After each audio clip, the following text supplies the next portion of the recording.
Nito kami nag-commute from Tokyo to Hakuba para mag-ski or snowboard. Nag-commute kami papuntang Shinjuku Station. A night before, nag-book kami sa internet ng bus ride papuntang Hakuba. Pwede rin kayo mag-Shinkansen at a higher price para mas mabilis. Sa Shinjuku kami pumunta kasi nandito yung terminal station. Pagbaba nyo ng Shinjuku train station, nakalito kung paano pumunta sa terminal. Kaya sundan nyo yung Google Maps direction or yung direction sa web. This is the building for the terminal station and nasa 4th floor siya. Huwag kayo malito kasi nagtaka din kami nung una. Of all ski resorts, bakit nga ba Hakuba? Ang Hakuba Valley ay isa sa pinakamalaking snow resort sa Japan. Meron tong 10 snow resorts na magkakalapit. At ang pinili namin ay ang Chukaige Mountain Resort. You can check the other details about the other snow resorts sa hakubavalley.com. At kung makikita nyo sa Chukaige, 50% pang beginner siya. After around 5 hours from Tokyo, nakarating na kami sa Hakuba-cho. Ang ski season ay from mid-November to late April. Around Hakuba-cho, may mga stores na like North Face, Patagonia, and GoPro. From JR Hakuba Station, nag-commute kami riding a bus papunta sa Chukaige Mountain Resort. Hindi dito pwede yung mga pass mo card. Cash basis lang sila. May iba't ibang stops ang bus. Dadaanan din namin yung mga different resorts like this yung one. Yung iba na merong sariling sporting equipment, nagko-commute lang sila sa different resorts. Since iba-iba rin naman yung terrain and difficulty level ng mga ski slopes sa different resorts. Sobrang laki talaga ng Hakuba Valley and napakadami mong option at pwede kang pumunta sa bawat isa. Dito sa Village Chugaike, pagkababa ng bus, ito yung makikita mo. Madami nag-ski dito, miski foreigner. At marami ring masarap na kainan. It's really like a small town. At dito lang sa tabi, merong food spa. If you want to chill and make your feet hot or warm. Pagtapos mo mag-ski, diba? Madaming accommodation around at madaming gading pwedeng gawin dito sa town. Like may arcade, may mga convenience store, at maraming Kobe beef. Masarap na pagkain. We tried the Kobe premium beef and I am telling you, it's melting in our mouths. Ang sarap, grabe. Sa aming accommodation naman sa Matsunokite, traditional Japanese style siya. We get to sleep on the floor with the provided cushions. Pero sobrang lamig lang kasi walang heater. Ang kanilang kitchen and dining din ay very traditional. And they also have a spa or yung onsen. Hindi naman siya ganun kalaki, pero enough na siya para sa mga nagsistay dito. Sobrang sarap na to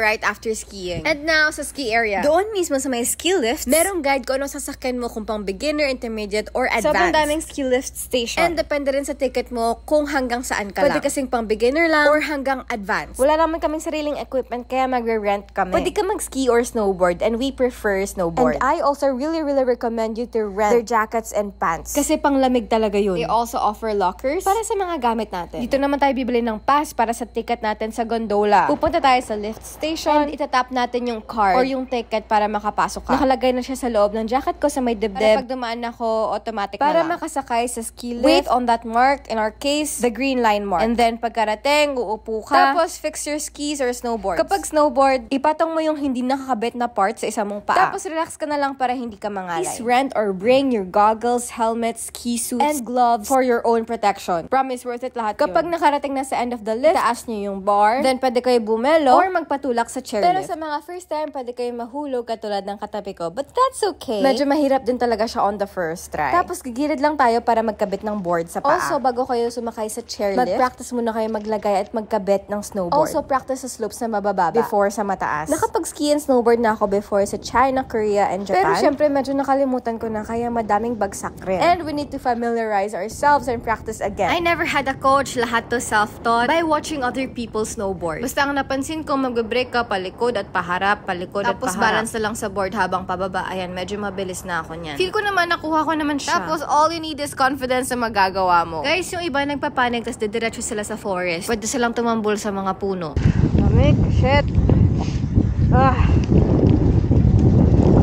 Wow, ang ganda naman dito. Wow. Wow.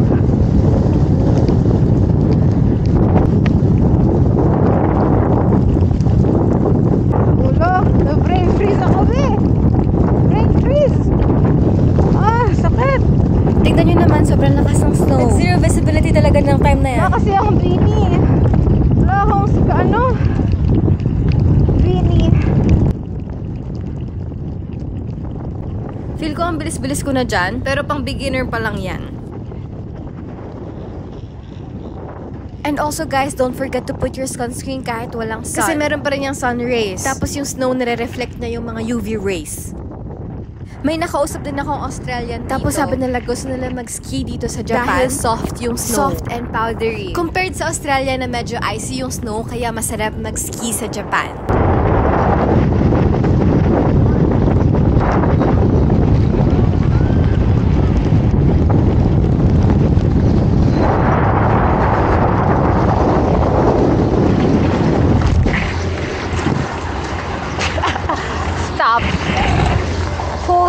stop.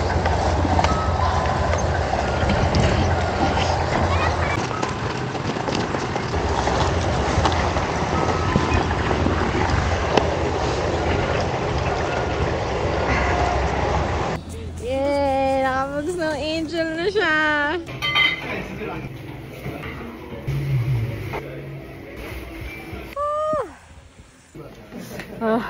Grabe yung goggles.